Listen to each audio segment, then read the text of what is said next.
උපදෙස් එහෙම නැත්නම් අවවාද. මේ වචනෙට ඉංග්‍රීසි වචන ඇහුවොත් ඔයා මට කියාවි ඒ ඇඩ්වයිස් කියලා. මං ඊළඟට අහනවා ඔයාගෙන් ඇඩ්වයිස් කියන වචනෙට ස්පෙලිං මොනවද කියලා. එතකොට ඔයා උත්තර දෙන්නේ කොහමද? ඇඩ්වයිස් කියන වචනේ ADVISE කිව්වත් ADVICE කිව්වත් නෙවෙයි. ඔයා ඩික්ෂනරි එකක මේ වචන දෙකම ටයිප් කරලා බැලුවොත් ඔයාට උපදෙස් කියලා උත්තර ලැබේවි. එතකොට හරි එක මොකක්ද? අද අපි මේ ඇඩ්වයිස් කියන වචන දෙක මේ ස්පෙලිං C අකුරෙන් සහ S අකුරෙන් වෙන වෙනස ගැන සලකා බලමු. Okay, let's go to video.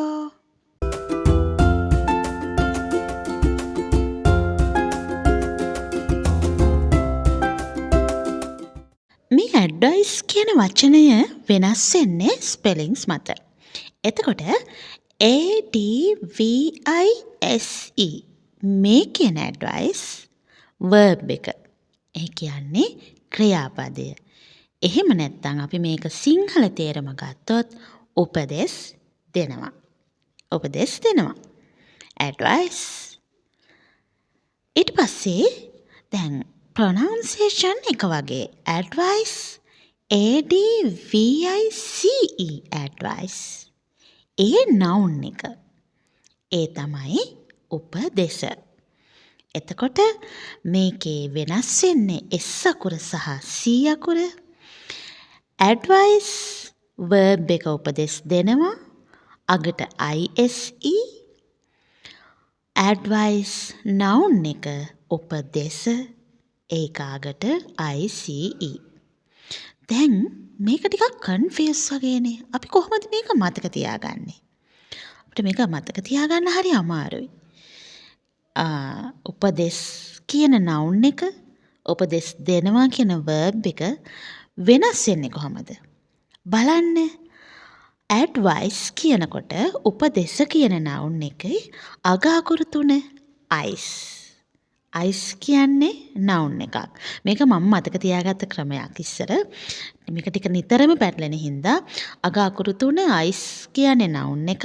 එතකොට noun එක උපදෙස කියන්නේ advice කියන්නේ ICE අගට එන එක තමයි noun එක. ඔන්න මම ඔයාලට කියලා දුන්නේ ලේසි ටිප් එකක් මතක තියාගන්න. එතකොට advice verb එක ISE වලින් අවසන් වෙනවා. advice noun එක ICE වලින් අවසන් වෙනවා. මේක මතක තියාගන්න.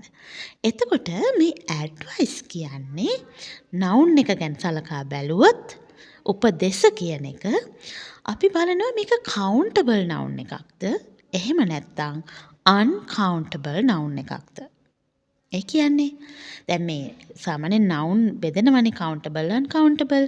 එතකොට අපි advice උපදෙස් දැන් සිංහලේ නම් ඒක උපදෙස් සහ උපදෙස කියලා අපිට බහුවචන සහ ඒකවචන විදිහට ගන්න පුළුවන්. ඉංග්‍රීසි වල හොඳට මතක තියාගන්න advice අවවාද එහෙම නැත්නම් උපදෙස් කියන එක uncountable noun එකක්. ඒ කියන්නේ ගණන් කරන්න බෑ. අන්න ගණන් කරන්න බැරි noun එකක් නම් ඒක වචන වුණත් බහුවචන වුණත් යෙදෙන්නේ එකම ස්වරූපයෙන්. යෙදෙන්නේ එකම ස්වරූපයෙන් ඒ advice කියන ස්වරූපය. එතකොට මොනම මොහොතකවත් උපදෙස කියලා an advice කියන්නත් බෑ. උපදෙස් කියන්න advisors කියලා කියන්නත් බෑ. මේවා සම්පූර්ණයෙන් වැරදි. සිංහල අපි නිතර වරද්දනවා මේක. අන්න ඒක නිසායි මම අද මේ වීඩියෝ එක ඔයාලට ගේන්නත් අදහස් කරේ. advice noun එක ICE යකට එන noun එක uncountable noun එකක්. එතකොට an advice කියලාවත් advisors කියලාවත් මොනම මොහොතකවත් ඒක යෙදෙන්නේ නැහැ. ඕකේ? තේරෙනවනේ? කියන්නේ uncountable noun එකක්. මතක තියාගන්න. අපි දැන් බලමු මේක වාක්‍ය කිහිපයක්. දැන් එකම වාක්‍ය තුල මේ advice කියන වචන දෙකම, ඒ කියන්නේ noun එක සහ verb එක දෙකම යෙදෙන අවස්ථාවක් අපි සලකා බලමු මේ විදිහට. අපි මෙහෙම වාක්‍යයක් ගනිමු. අම්මගේ උපදෙස් පිළිපදින ලෙස තාත්තා මට උපදෙස් දුන්නා. අම්මගේ අවවාද පිළිපදින්නයි කියලා තාත්තා මට කිව්වා. හොඳට බලන්න වාක්‍ය. අම්මගේ උපදෙස් පිළිපදින ලෙස තාත්තා මට උපදෙස් දුන්නා. එතකොට තාත්තා මට උපදෙස් දුන්නා.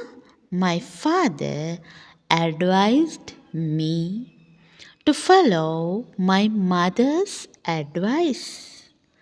එතකොට තාත්තා මට උපදෙස් දුන්නා කියද්දී advised හොඳට බලන්න ස්පෙලිංස් SED.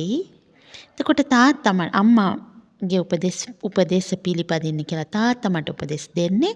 එතකොට මවගේ උපදේශය කියන එකට advice IC වලින් අවසන් වෙන්නේ. ICE වලින්. හොඳට බලන්න නැවතත් වාක්‍ය.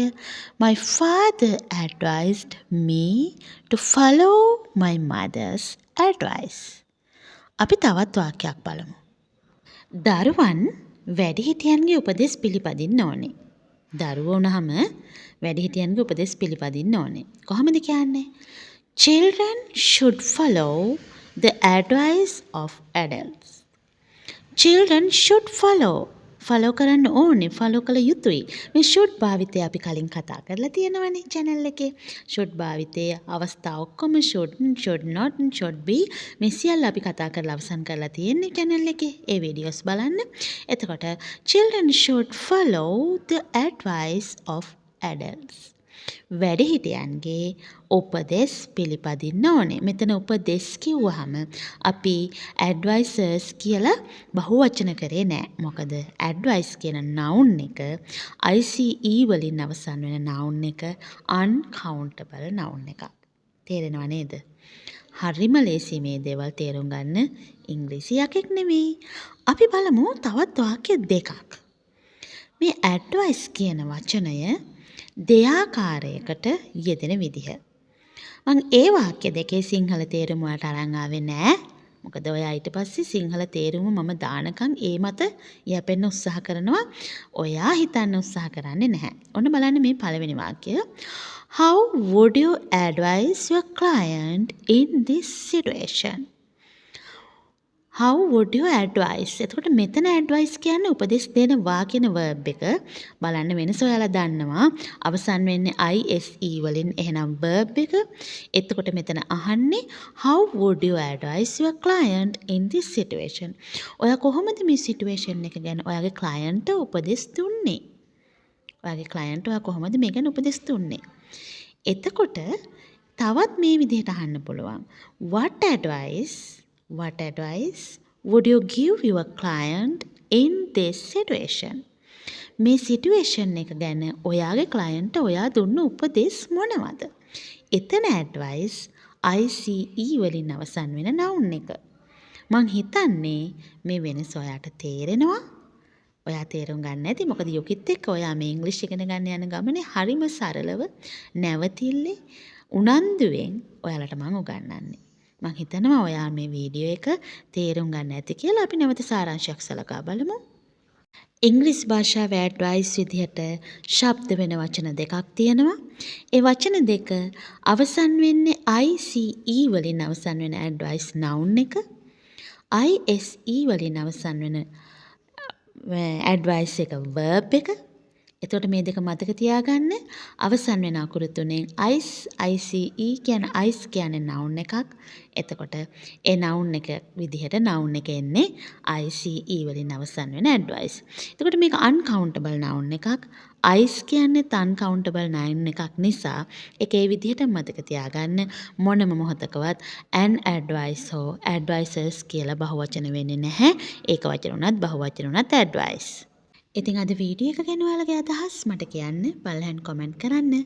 ඒ වගේම learn with Yuki අපේ channel එකෙන් වයස අවුරුදු 3ට වැඩි දරුවන් සඳහා විශේෂ worksheet package එකක් හඳුන්වලා දීලා තියෙනවා. ඒ ගැන දැනගන්න WhatsApp number එකට message එකක් දාන්න. WhatsApp number එක පල්ලෙහාන් තියෙනවා. අද වීඩියෝ එක ගැන ඔයාලගේ අදහස් කමෙන්ට් කරන්න. Thanks for watching. Don't forget to subscribe and don't forget like and share. Please comment below. Bye bye. See you again.